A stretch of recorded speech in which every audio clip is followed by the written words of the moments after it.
Laurie Huston's News for the Heart is dedicated to helping you give a voice to your own soul. Our hearts have the power to free us from pain and the struggles that keep us from awakening to our true essence. Join Laurie now as we delve into our heart and soul to find the path that will open us to the possibilities and lead us to the life we love to live. And good afternoon. This is News for the Heart. And today I am always happy to have Tom Campbell with me. Tom is a physicist. You know, he brings everything back to love, and I just find it very refreshing that, you know, we can explore the same topics from a relatively different perspective than mine, but yet still come to the same place. I love that Tom brings everything to fear and love. And so today I thought, because we're coming into a new year and hopefully this will get up. It may not get up until New Year's Day, but that's okay because we'll be just starting the new year. But so I thought we'd talk about New Year's intentions. So as we get close to the New Year's, everybody starts thinking about, you know, what they want, what their intentions are for the year.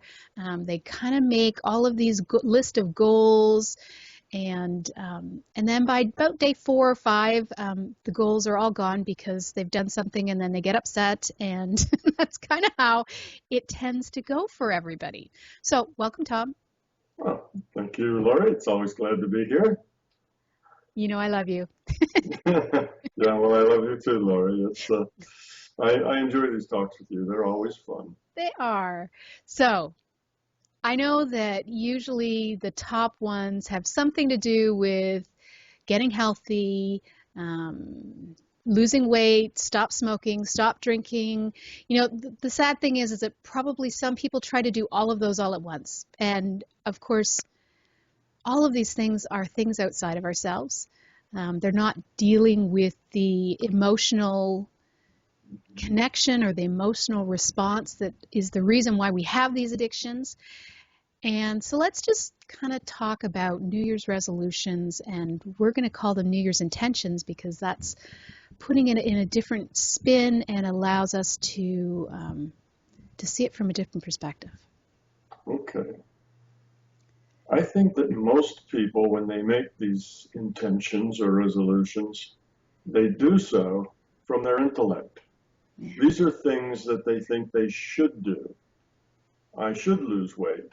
I should, drink less or eat less or, be angry less or whatever else they have in their intention.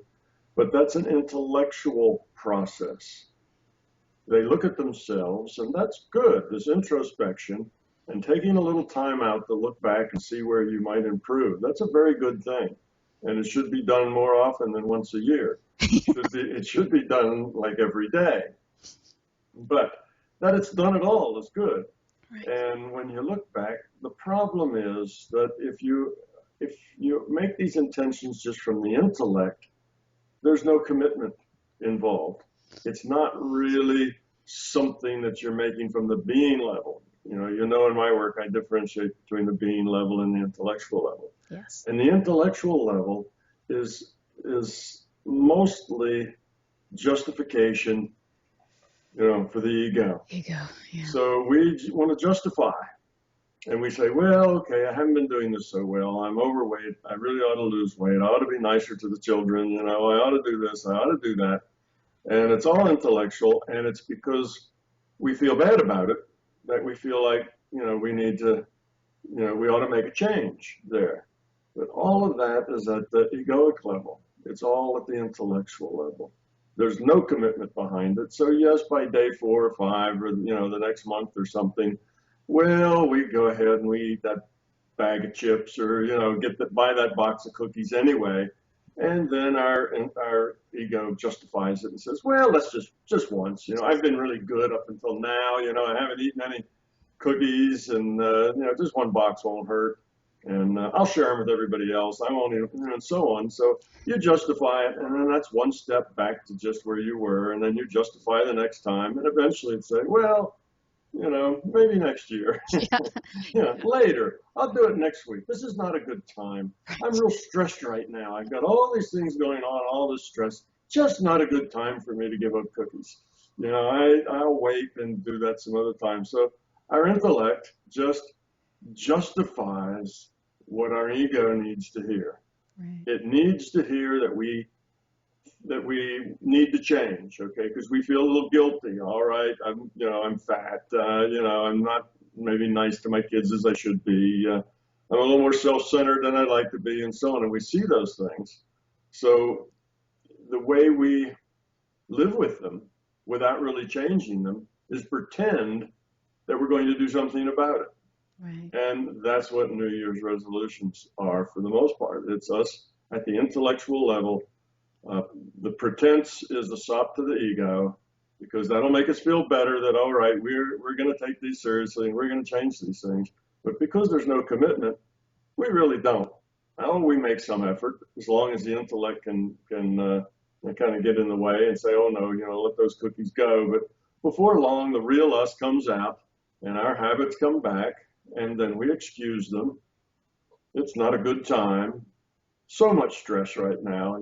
I need my cookies. I need my caffeine. I need my cigarette, whatever it is. I need that drink, because these are just hard moments right now, and et cetera, et cetera. We justify it, and then we go on. And then next year we get to make the resolution again, because by then we're feeling guilty and we need a sop to our ego, which then we make the resolution and we have the intent. And so we go through these motions year after year.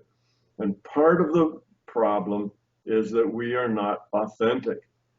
Right. We're playing a game. The way you describe it is, it's our story. So we're writing these stories, and we're really playing a game with our lives, rather than actually living them authentically. We are kind of slaves to our ego and to our fear and to our beliefs. And those are the things that drive us. And until we see that point, then the resolutions and the intents are just going to be intellectual, and they're mostly just, again, sops to the ego.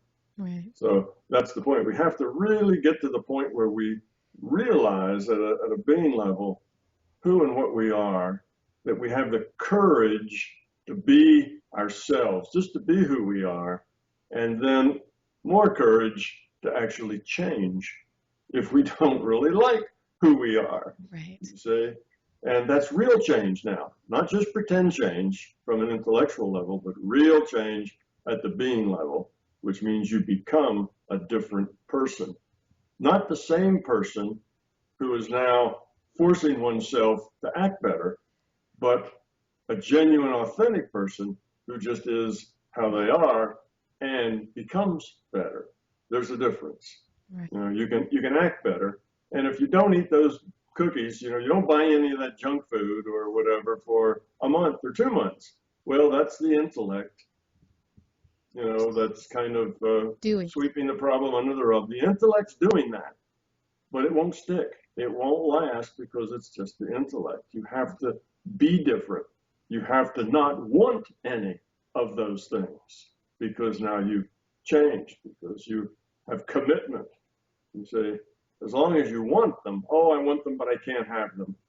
Okay, I won't buy them at the grocery store because, then I'll eat them, sort of thing. That's still you and your intellect playing games, even if it does help you lose weight.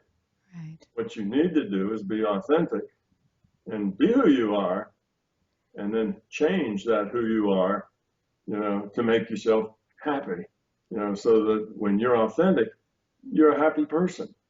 You're being who you are. You're real. You don't have to try to control yourself with the intellect. Because when you see a problem, you don't control it by sweeping it under the rug. You change it by getting rid of it. And it's just not there anymore. You don't have to not buy that junk food because you shouldn't. You just don't buy it because you don't want it. It isn't healthy. You don't want to eat that stuff. You see, there's a difference. Oh, I'd really like to have it, but I know I shouldn't, and Right. I just don't want it. There's a very big difference between those. So there's the real growth where you change and become a different person, and then there's the pretend growth where you play, I don't know, what I say, you're a sop to the ego, you're just trying to make yourself feel better by doing what you think you should do, but it's not a being level, so there's no real commitment to it. So I would say for your listeners listening to this, if you want to make New Year's resolutions, first, make resolutions every day. Be introspective every day and say, who am I? Do I like me the way I am? And if not, don't control it with your intellect. To be, to act different, be different, change yourself. It's not as hard as it sounds. But anyway, you have this introspection daily, and then change, be different. Find your fear, find your ego, get rid of them, accept them, deal with them, and overcome them. That's the hard work that needs to be done. But until you do that hard work, you're not really accomplishing much other than sweeping things under the rug, using your intellect to control yourself, to act better. But those acts, because they're acts, eventually just kind of go away. You're never quite sure when they go away or when you stop controlling yourself, but they just do, because they're not real. They're not you, and they're not authentic. It's you trying to be someone else. You trying to be that person that doesn't eat junk food. Well, if you're just acting, there's some value in that. Okay, you're eating less junk food, but eventually it'll go away and you'll just be yourself again. So you really need to change at a fundamental level to where you see the world differently, where you live in a different world. Right. And I mean, most of the things that people think of as resolutions are really our addictions. And behind the addiction, of course, is some sort of underlying belief, emotion, something that we're trying to, feel better about instead of. So it's not necessarily that, sugar is who we are, or it's that we keep trying to hide the true problem, which is something that we're feeling uncomfortable about, and using coping mechanisms like sugar or whatever. I mean, we come up with all sorts of reasons why we don't want to do things. But I see the subtleness of your point is really kind of an interesting way of looking at it. I'm not even sure I've looked at it that way. But we have, so from a being level, so when we see things that we don't like about ourselves, it's really partly our ego and our mind thinking that we don't like the outer things, or that we want to change the outer things. And I mean, who we are is usually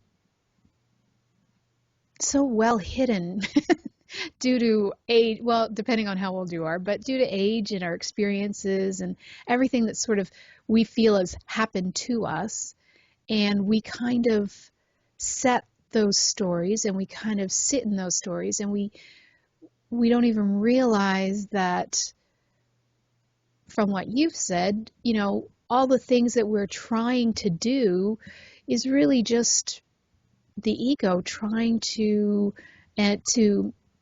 intellectualize or see it from a mental perspective of what we think we need to do to change, because we think we need to be what society sees us, or healthy and vibrant, and we have these ideas, but I don't even know that most people know what they are. I think you're right. I think you're right. That's this point about being authentic. Right. Most people don't really know who they are. They define themselves by their stories, as you say. They define themselves in terms of, their wives, or their husbands, or their mothers and fathers. They're, members of this church. They're members of that organization. They define themselves in terms of the external world, of things outside themselves. Right. And that's then who they are. Right. You know, if you say, who are you? You know, tell me who you are. Well, the first thing somebody will tell you is where they work, Yeah. you know, their education. You know, if you say, describe yourself, they describe themselves in terms of, you know, their accomplishments, what they do. I'm so-and-so's mother or father.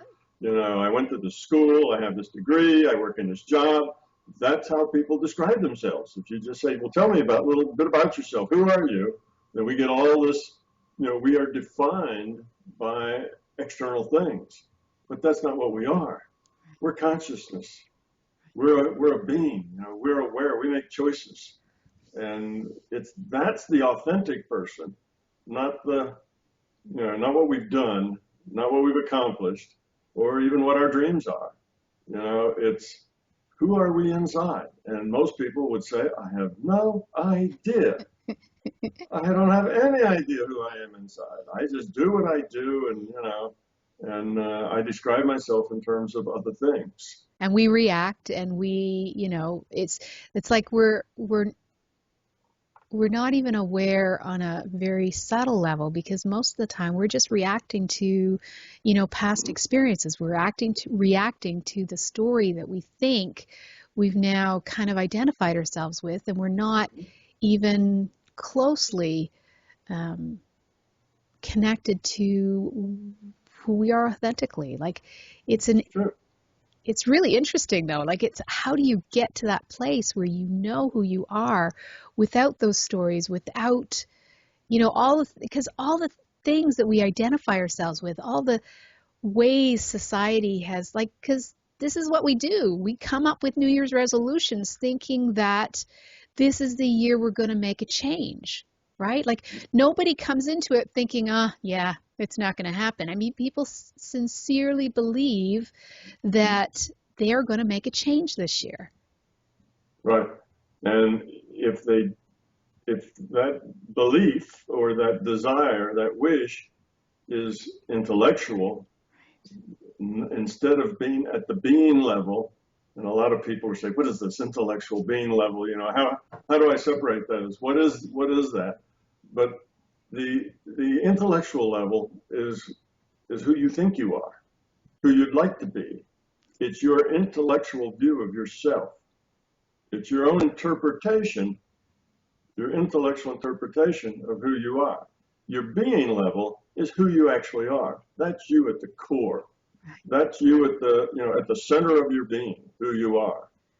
Okay? And the difference is between being and acting.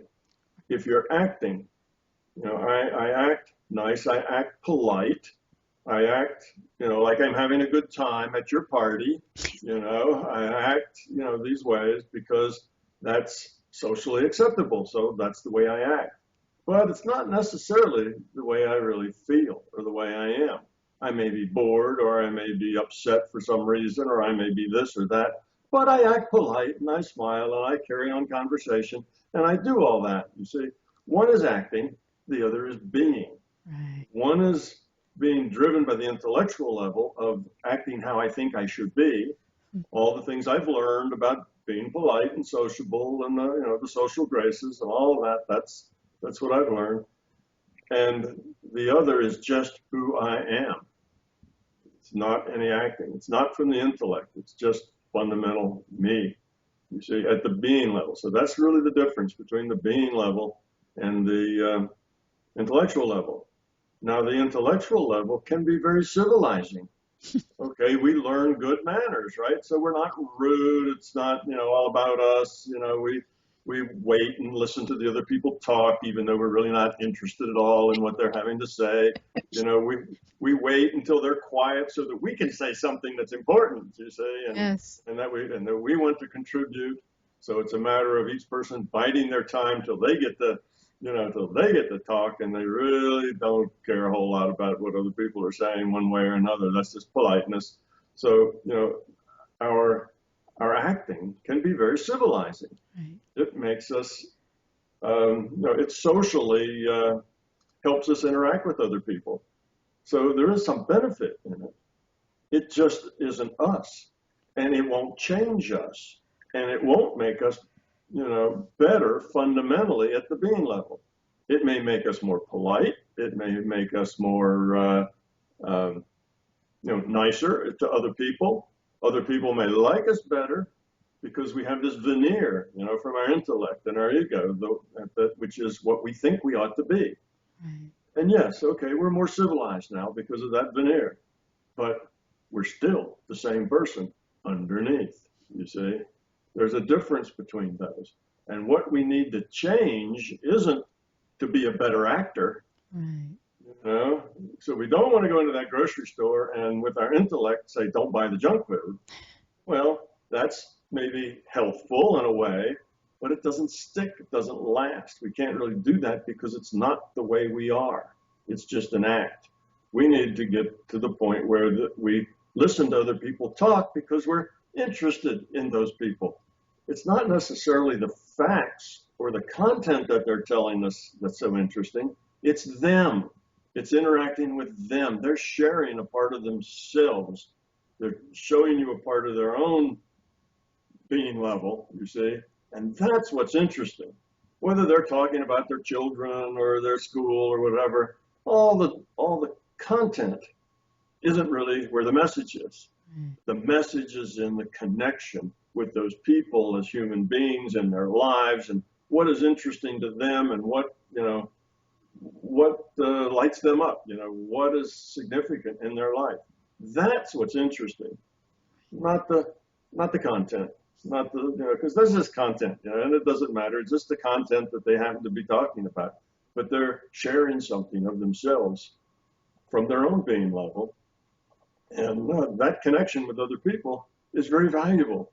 That's very interesting. And the reason it's interesting is because you care, you see, not because you're pretending to be polite, waiting for your turn to talk. You see, you're interested because you care about other people, and you're interested in seeing who they are. What is it, about them? What kind of person is this, and how can I interact with this person? What can I learn from this person? What are things that they have that are, that I can admire or that I can, learn from? So these are the things that you do. So it's this being level quality. The being level is where all the change has to take place. Right. Though acting is civilizing, it doesn't cause you to evolve. You're still the same person. You haven't evolved any. So that's when you call these things stories. Well, the stories is an intellectual interpretation of your experience. Right. And that's your story. Okay. It would be better if you just had the experience and just took it the way it was without making a story out of it. The ego is what creates the story. How can we justify our experience in terms of ourselves, our wants, our needs, our desires, our beliefs, and our fears? And then that's the story we make, rather than just accepting that story or accepting that experience just as it is. That's what it means by being present in the moment. You just accept things just the way they are. You accept the moment, you're present there, you experience it, and you go on to the next moment. And I think, a lot of people get confused because they may react, or what they think is a reaction. So they're at a party and they do get bored, or something happens and they do get angry. And the thing is usually, we are so trying to subvert it, like we're so trying to bury it, that we don't ever give our feelings an expression. Like we don't allow them to come up. We think that we've labeled, or society, or somehow it's been labeled that certain emotions are bad. And so we don't, we try to change that by acting, like you say. We try to change it by creating another story around it. We try to change it by intellectualizing it, or, giving our ego a voice, when really it's because we now have decided, or society has decided, that that's a bad thing. So you can't actually express it. You can't actually be in that moment and then say, wow, I really feel angry at this person, and then go, okay, so why am I angry? Like, we don't really do that. We just sort of quickly try and, push it down, deep down, and say, oh yeah, I'll deal with this some other day, or I'll deal with this at another time when I'm not at a party where everybody's trying to be happy. But we forget that that's our authentic, like, it's not bad to be frustrated or bored or angry. And usually anger is not a primary emotion, but none of these things are bad. We've just decided they're bad. And so when we push them away, we therefore can't change them because we're not even experiencing, like, we're not even trying to be authentic with them. Yes, well, the thing is that if we allow ourselves to express who we are, then we'd have to allow other people to express who they are, you see. And we don't want to put up with all that crap, you see, from these other people expressing how they are. Therefore, we stuff it, under the rug so that we don't. It's like, I'm not telling you how I feel. You don't tell me how I feel. We'll both stand here and smile at each other, do small talk, and pretend we're having fun, right. You see. And then we go from the party and we say, wow, that was shallow, Well, we were a part of that shallow dance with other people just as much as they were with us. And it's not that they're all that shallow. It's that that's the way we interact. Well, it's not so bad. Like I say, it's civilizing. Let's say you're at a party and you feel anger. Right. Okay. It's civilizing to maybe keep that anger to yourself in this particular context where everybody's having a party. But if you just stuff it under the rug and forget about it, you see, now there's no opportunity to learn anything. Right. That's the problem. Right. All right, so take that anger and set it aside and say, I'm going to study that later. When I get a chance, I'm going to study where that came from. And then you go back to that anger and say, why was I angry? Well, you'll list off a couple of things, and if you keep and you'll list those things off, and then you say, well, why did those things make me angry? And then they'll say, well, that's because, and eventually you'll work yourself down to, oh, I've got this fear. You see, it's my ego, it's my fear, and that's why I was angry. It wasn't really them at all. It was me. I take responsibility for my reactions to things. And if I feel anger, that's me, not them. I need to do something about that, you see, at the being level. I need to get rid of that fear and then start working on it. See, that's the process. It's not so much that you should say, well, I feel angry, so I'm just going to tell everybody what I think. Well, you might do that among really good friends who can stand to sit there and listen to what you really think. And you would sit there and listen to what they really think. There's some friends you have that will do that for you. And that's a good place to do that. Probably in a social, gathering, it's probably not the place to do that. That would probably do more harm than good. So we need to be authentic. We also need to be polite. But there shouldn't be a split between those two. Here's the polite me, and down here's the real me. And those two never talk to each other. Those two hide from each other, sort of thing. That's not it. The real you and the polite you have to be all the same you. And you can be polite, and you can take that anger and not show it then, but then you can't forget about it. You can't just go home and grumble. Blame it on somebody else, you see. And now it's nothing for you to change. It's that other person. Right. So-and-so, they were rude. They did this. They did that. They said something nasty about my children. They did something that upset me and made me angry, and it's all their fault, and there's nothing to change about me. They're the ones that have to change. So we do that. We blame it on somebody else. Then we don't have anything to do. We're done. See? And we feel perfectly justified in being done because we don't take responsibility for our own feelings, our own, emotions. If you're angry, it has to do with you. You see, otherwise, if it wasn't for your ego and your fear, if somebody said something unpleasant about your children, it would tell you something about them, right. Not about your children. You wouldn't take it personally, you see. It would just be the way they were. It would be their perspective and the way they saw things. And you might even inquire a little bit, how did they get that perspective? And you might understand where they're coming from. And maybe they're just coming from a lot of fear and ego of their own. Well, that's okay. People are like that, you see. It's not personal. Why should you get angry about it? It's true. You see, it's about them. It's not about you. Right. Well, you get angry about it because of your ego, which is attached to your fear, and that's why you get angry. See, nobody makes you angry. Your own reactions are your own. Right. So if you get angry, you don't have to blow up at a party, but you do need to deal with it, find the fear attached to that anger, and then change it. Don't just say, well, the next time, I'll suppress that anger even faster. I'll learn how to suppress that anger so fast that I don't even know I'm suppressing it. Right. I'll just stand there and smile. You see, that's not it either. You got to get rid of it to where when somebody says something, unpleasant about your children, it doesn't make you angry because it's not your ego that's involved. You don't take it personally. You wonder about how they came to that conclusion. How did they get there? And maybe they have a good reason, but you've never seen it from that perspective. Or maybe it's just their own ego and their own fear or something else. But whatever, it'll be interesting. And you'll explore it a little, and you'll have no anger whatsoever, you see? Because you're the only one that can choose to be angry. Nobody can make you angry. Right. So that's the point. It's okay to be polite. It's okay even to stuff some of our stuff that we haven't dealt with yet down in certain circumstances, because it'll only make things worse if we express it.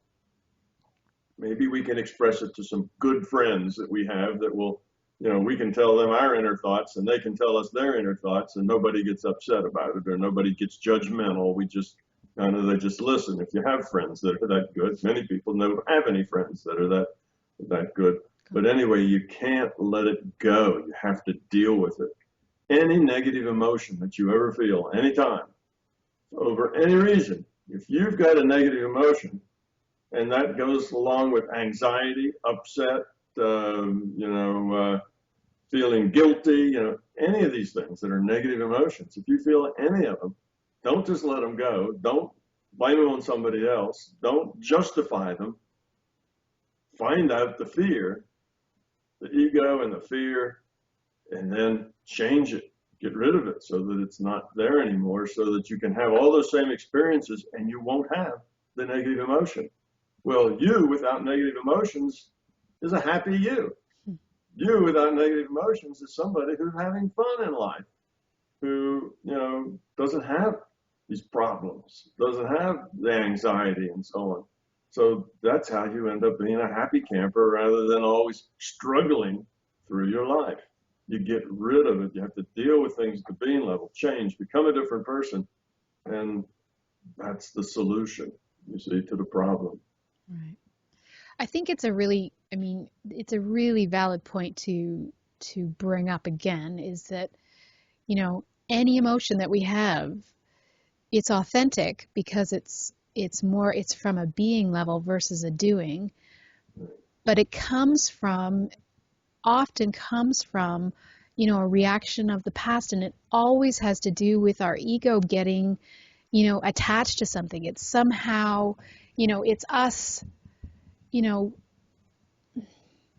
reacting to something. It's something that I was really conscious this holiday season when I was up at home for a few days, and we'd done a show prior about, how to kind of look at the holidays a little bit differently. And I really, of course, some of the things came up that, really triggered me. And I was able to I kept bringing it back to the core piece.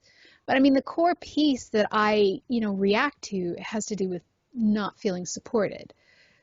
But that's not really what's happening. That's just how my ego is reacting to it. But if I don't address it and I just stuff it down, it bubbles over, and no matter what. And then I want to blame it on the other people and saying, well, there's another example. And it's like, yeah, but that's just the story. That's not really what's happening. And it's, if I hadn't have done the work prior to going, and, had some examples sort of thrown in my face, then it would have been different. It would have been me just, reaction after reaction. And it is fascinating because it's not like your ego isn't going to get triggered, but you just see it from a different perspective because it's not what we're thinking. Like, it's not really, like, it's not personal. We're making it personal. It's not personal. We're making it into a story. It's not the story. It's just something that's happening. And they have their own reasons and their own fears attached to what is happening. But we want to make it about us and how, they're doing something to us. Like, we twist it around because it's our ego's way of justifying. It's our ego's way of trying to, make it okay that we're angry and, therefore we're going to want sugar to distract ourselves and, all the things that we do to distract ourselves. Sure. That's kind of the nature of being self-centered, is that everything is about us. Right. You see, somebody says something and we tend to take it personally because we're very self-centered. For us, we are the center of the universe and everybody else kind of out there interacts with us. But as we interpret our reality, and all reality is interpreted, right. You create your reality with your interpretation. How you interpret it, then that's what is real to you, the way you interpret that. Oh, so-and-so was, very, this or that, or they said these awful things, whatever, and they think that that's your interpretation. It's just your interpretation. You see, you make that reality through your interpretation. And if you are not so self-centered that everything's about you, then you don't take things personally.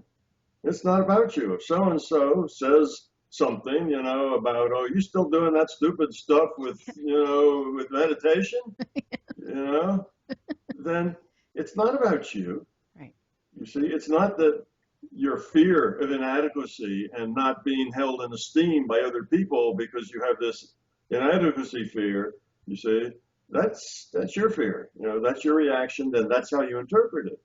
But if you don't feel that way, if you've dealt with that fear, and there is no inadequacy, then it's not about you, it's about them. Right. They're expressing something, and you listen to other people talk, and they're telling you about themselves. They're telling you about how they feel, their attitudes, their fears, their ego. They're telling you about all that sort of stuff. It's not about you at all. It's about them, even if they're putting it, even if they are talking to you, oh, you're doing that stupid, stuff. You're still doing that stupid stuff, that meditation. What are you doing that for? That never helped anybody, and things like that. And you get upset because that's your life. You see, that meditation and that stupid stuff you're doing is your whole life. You've invested everything in it, and now you're angry because they've just, trashed your life.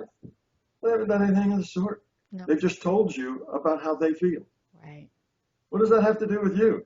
Right. Nothing. You see? So what's to get angry about? Somebody tells you about themselves. Oh, let me tell you about me. I've got this fear, and I've got this ego, and I've got all of these beliefs, and that's why I'm telling you this. That's why I think you're, doing it all wrong, and you're not living your life the way I think you should live your life. You see? I'm telling you that because I'm arrogant, because I got a lot of ego, I've got these beliefs. I just want you to see that, and you say, I see all that. I see you're arrogant, you've got beliefs and all this sort of stuff, and you're kind of closed-minded too. I see all that, but why should somebody get angry? Because somebody is telling you about themselves, you see? Right. The only reason you get upset is because you're self-centered, and you're self-centered because it's your ego, and it's your ego because it's your fear. So that's the thing. Get rid of that fear, and that ego doesn't get triggered. It just gets interested. Oh, really? Tell me more. Oh, what do you think I should be doing with my life? I see, you see. And it's interesting. And you can interact with people. And what happens is when you interact that way with them, without the anger, without the whatever, it just takes the wind out of their sails so quickly. And they immediately start to see that the stuff they've been saying is kind of rude and inappropriate. And you'd be surprised how quickly they start something else. They change the subject, or they apologize and say, "Oh, I'm sorry, I shouldn't have been telling you all that stuff. I'm just, da, da, da, da, da," and they'll make an excuse or something and change the subject or go someplace else because you've refused to play the game with them. Right. See, you've refused to get into this interaction. They say something to you, now your ego, and you get angry, and that's the way we live. It's like poking the dog with a stick through the fence, and we do that just to see the reaction of the dog. We'll see the dog bark and growl and show us his teeth. And that's what we do with each other when we're talking to our relatives and to just people. Mm-hmm. That's the way we act. We're constantly saying things and doing things and getting reactions, and we feel justified in what we're saying, and they get upset. Well, that's their problem, and we have all of this arrogance behind our beliefs and our ego. That's true. But if we let go of all that, you see, that's all. It's our ego and their ego doing this dance of fear, and that's what we call social interaction. You see, and that's why most people don't like it. They end up interacting with people, and it's a struggle. It's a lot of work being with people and interacting with them like that, and it tires you out. And it's, wow, I'm glad that's over again, for another year, or Yeah, it's usually a response. yeah, something like that. So, but it doesn't have to be that way. Right. You see, if you don't struggle, Right. they stop, because they really don't know what's going on. They see suddenly that you're just kind of smiling at them and asking them questions, and suddenly they feel like they've overstepped because they're not. That's not what they're expecting from you. Right. And but they can't help themselves. They're going to say it anyway, you see, because their own beliefs, their own ego is pushing them on.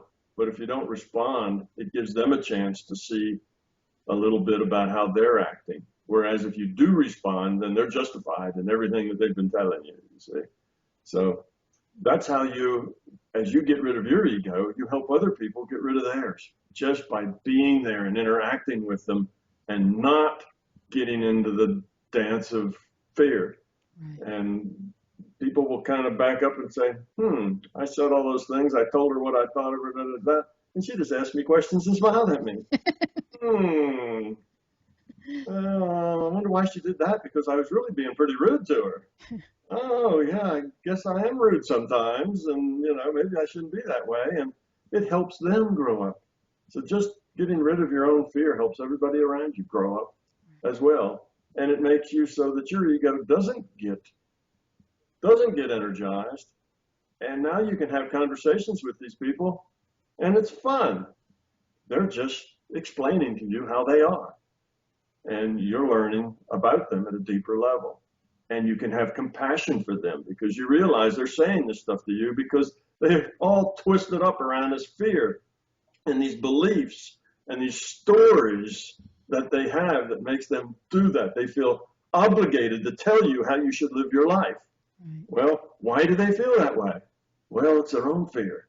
It's their own egos. It's their own self trying to find importance in a life where they really don't feel very important, you see? And so you can see all that, and you can feel compassion for them because they're struggling with these things. And maybe you can even think of something to say that would make them feel better.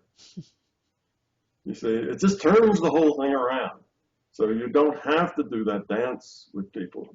But if you're very self-centered, that means it's all about you. Then anybody says anything, you take it personally. Right. And when you take it personally, you get an emotional reaction. That emotional reaction tells you exactly who you are, because that emotional reaction is authentic. Your emotions all come from the being level.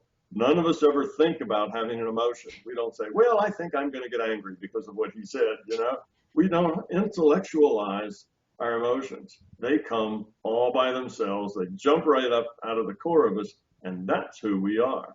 So when you feel that anger and you feel that anxiety and you feel that mistrust and you feel all that stuff, that's you. That's what's at your core. And now you ought to think, how am I going to get rid of that junk? I don't want all that stuff at my core. I want my feelings to be full of caring, full of, oh, gee, this person's really twisted up about their fear. Maybe I can help them out. You see, you want your emotions to be that way, not negative. So the only way to get rid of those negative emotions is to not be a negative person, to not be self-centered, to not have the fear.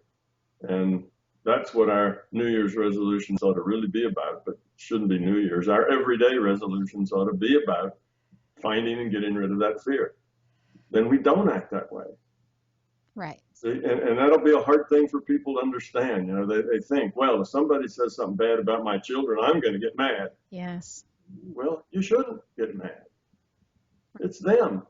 It's not about you. And you're thinking, well, they're saying bad things about my children, and I'm the one that raised them, and they are the way they are, and I'm responsible for the way they are. So if they say something bad about their children, they're saying something bad about me, and they're saying I'm an inadequate mother, I'm an inadequate father, I didn't do it right, I didn't raise them right, I had defective children because whatever they did, that kind of thing. So it becomes personal, and as soon as it's personal, it's just your ego, and it's your fear. If you get rid of that stuff, it's not personal at all. Right. And you see that it's about them, their feelings, their beliefs, their ego, their fear. And that's what they're telling you about, even though they're complaining about your children. They're telling you about themselves. And then you'll have some compassion for them, and maybe you can say something that makes them feel better. Right. So it's just a whole different approach to interacting with people if you can change yourself at the being level. Right. And not just, see, that's why when we started it, if it's just intellectual, you see, then that's just a part of your story. Right. And it needs to be a part of you. Yeah, right. And that's the bit, usually resolutions are all about things you need to do. And so to be more authentic, and we could, look at intentions, but intentions are, what your motivation is and, how you want to feel versus what you want to do. And so I like maybe to end this with talking about, different ways. It's being. So regardless of what you choose. So, I like to set them instead of, goals or, things that are outside of us, like, how do we want to feel inside? And if you want to feel happy, which most people, that is their goal. And, if you set that as an intention, just know that you will be shown all the places that you're not happy first, because that's kind of how it works. But just because that's what you're setting as an intention, it's like you need to look at it from the being level of how you want to be. Like, how do you want to be? So when you get angry or when you get frustrated or, all of the things, like even excitement, like you can't be excited 24/7. It's just as probably difficult on your body as being anxious 24/7. But we can, come from this place of peace or this place of balance or this place of happiness.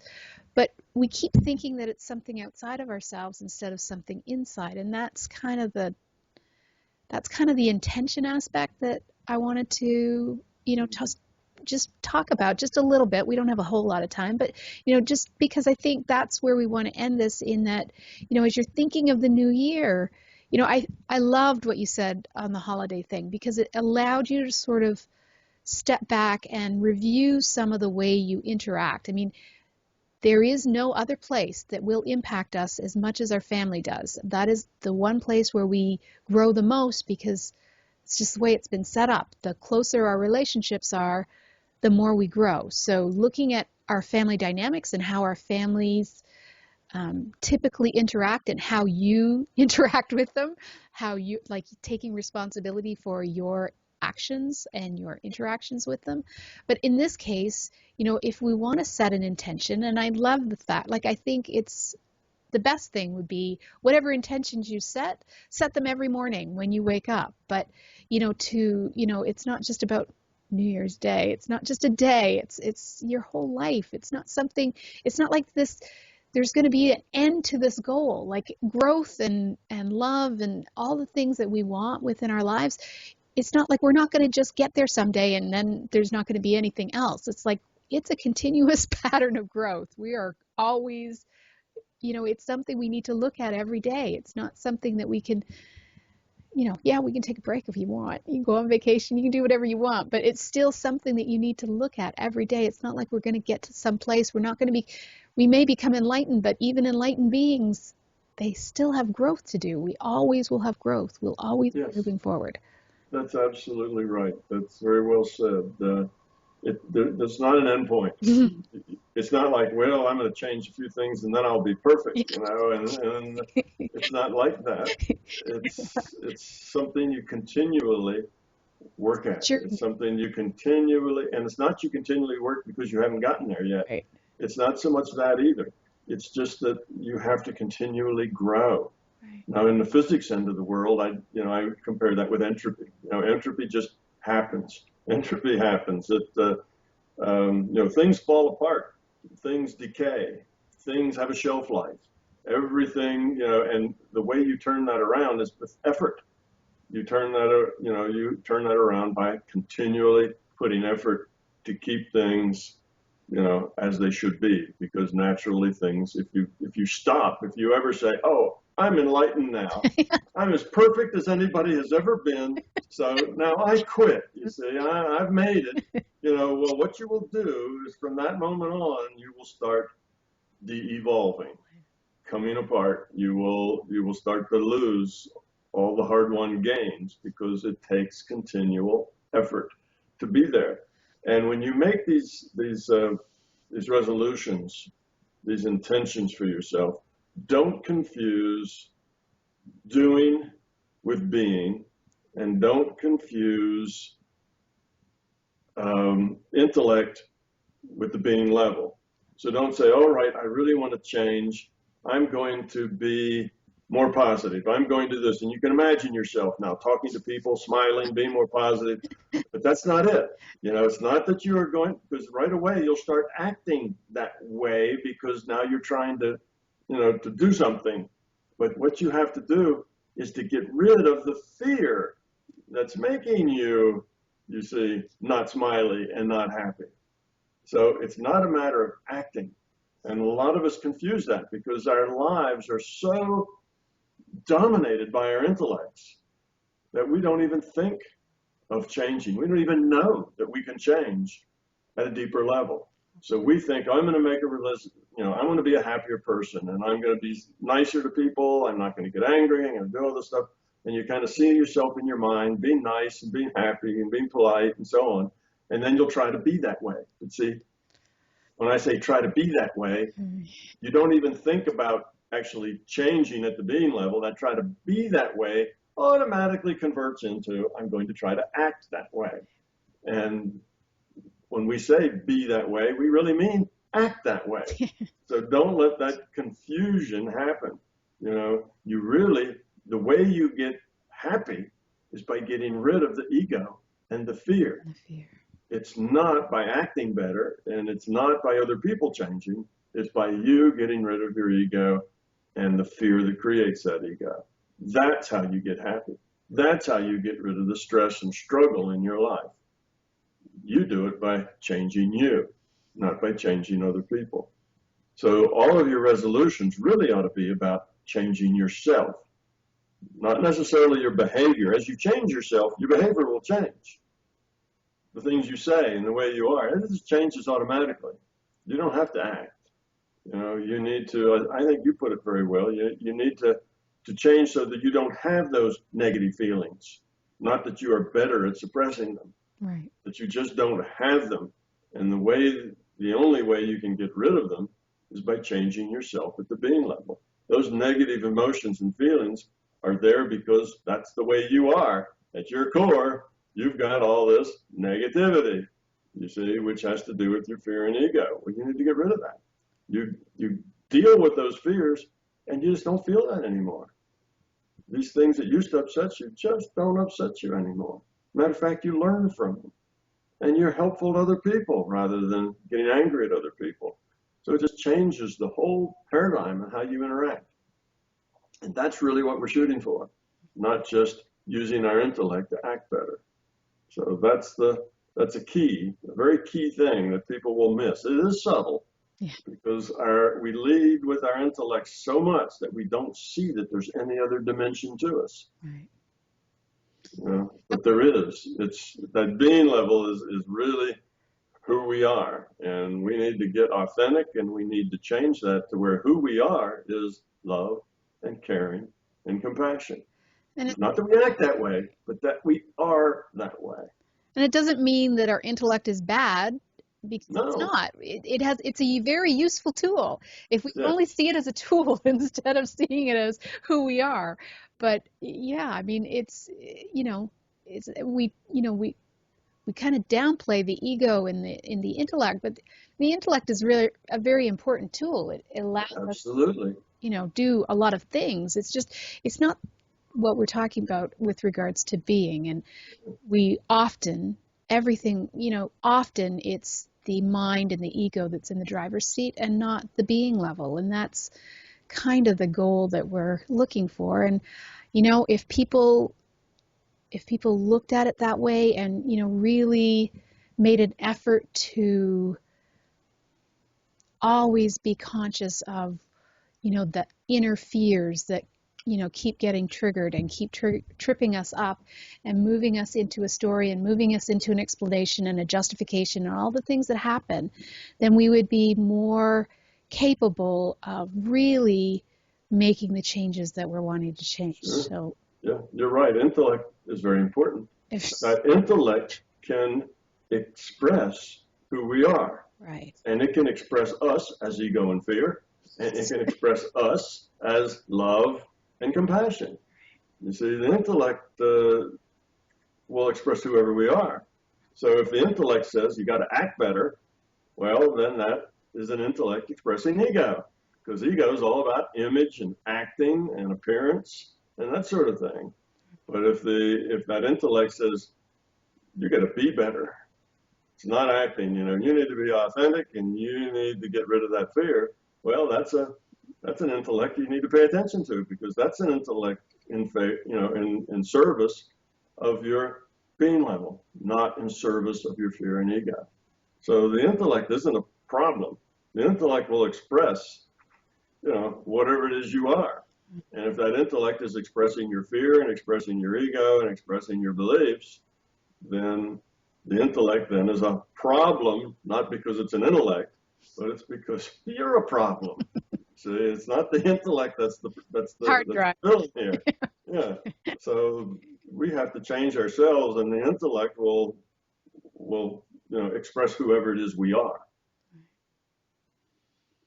Well, I hope that people take heart and listen with this and not set New Year's resolutions, but to find some intentions that you would like to become in the new year, and practice love and compassion and peace and balance, and bring those things into more harmony, and not focus so much on your fears.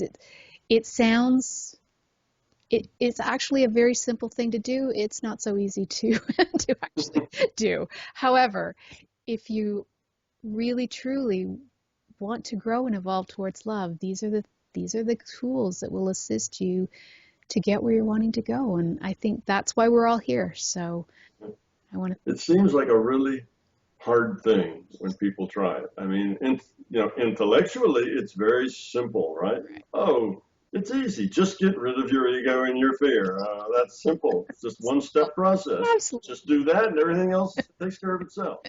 So what's simpler than a one-step process? Yep. But that step is a hard one for most people to take. But the hardest step is the first. The next step is a lot easier, and the one after that is a lot easier. So it's just actually getting up the courage and the conviction that you're really going to change yourself at the fundamental level, and then working on that ego and fear and getting rid of it. Just do that the first time. And the first one may take you 6 months, to deal with it, or maybe a year. But once you beat that one, the next one is easier and then easier and easier, and it all coasts downhill after that. So it's just like you got to do it for that first one. And that's the struggle, but you'll learn the process. And after that, it gets a whole lot easier, and your whole life changes. And it's just then it becomes well, that was easy. Why didn't I do that a long time ago? You wonder why, but it's that first thing, because that ego will constantly try to thwart you from getting rid of it. That fear will frighten you from dealing with it. And if you can get over that first one, whatever it is, and don't try to do all of them at once, just pick something small and easy and do that one, and then you'll get the hang of it. So it's that sort of thing. Yeah. And it's, what's interesting is that first initial pull, that one that makes it feel so dramatic and so painful, once you can really identify it and really, because it's not always easy to see the exact fear when something happens, but if you can really dig deep to find out what that core fear is, once you do that, once it's identified, and then you go, oh, it's just that again. So that tug that happens that, drags you sort of down, it lightens up. It no longer has the same. And so, it may always be there or it may not be there, but depending on your level of really wanting to change it. But, once it does, like that initial oomph that feels like a knife going into your heart or whatever that tug is, that it just lightens up and it changes, and it feels really good. That's what happened with me on the holidays, which was, a nice thing for me. Once I would realize what it was like, oh, oh yes, that's the exact same thing. But yeah, I mean, I've done this work on other issues, so this was a good one to play with, because it was, and I tried to play with it, and then it would lighten up a lot. But you just have to be persistent, and you also have to be a little bit of an analyzer, just to dig into it to make sure you have the real core of what the problem is. Yeah, and there's where that intellect is very useful. Exactly. See, you need that intellect to make progress. Exactly. So it's an important thing to have. We're not saying bad things about the intellect. You need to get rid of your intellect, because that's not it. You just need to get that intellect in the service of love and compassion, rather than in the service of fear and ego. But there are people that think that, though. But anyway, that's another story. But there really are people that think, oh, I don't want to build on my intellect because that's a bad thing. And that's not the problem. The problem is the core. All right, Tom, wonderful show. I think our next show will be, right at the end of January. So for the beginning of February, I think it's going to have a love theme, because I like calling February Love Month. And if you want more information about Tom, do a search. His books are out there. My Big Toe, that's his website, mybigtoe.com. Do a search on Tom Campbell or Thomas Campbell, physicist. It's all there. He's got, a forum. He has YouTube videos, hours and hours and hours, free and, really, in-depth information that if you love what he is teaching us here, do take advantage of it, because it's all there. It's all free. And you are a blessing, Tom. Well, thank you, Laurie. So are you. It's, you always steer our conversation to how does all this theory that I have actually affect us in our day-to-day life? The application of the theory to individual lives. And that sometimes gets overlooked. That's a very important part of this, is that you need to see yourself within a bigger picture. But it's not, if it just stays theory, then you're missing the point. It's got to be applied to your personal life, and not just occasionally, but every minute, of every day of that personal life. And that's really where the rubber meets the road, is in the application. And that's what you and I talk about. So it's always a pleasure to to kind of let go of the physics for a while and the theory and the why does it all work this way and what's the point and so on, and just talk about how you can apply this to your life to end up a happy, fulfilled person rather than a struggling, unhappy one. Right. All right. So we'll be back next month. And you are listening to News of the Heart. We've been getting to the heart of what matters, and we've been talking about New Year's intentions. Thanks, Tom. You're welcome. Thank you, Laurie.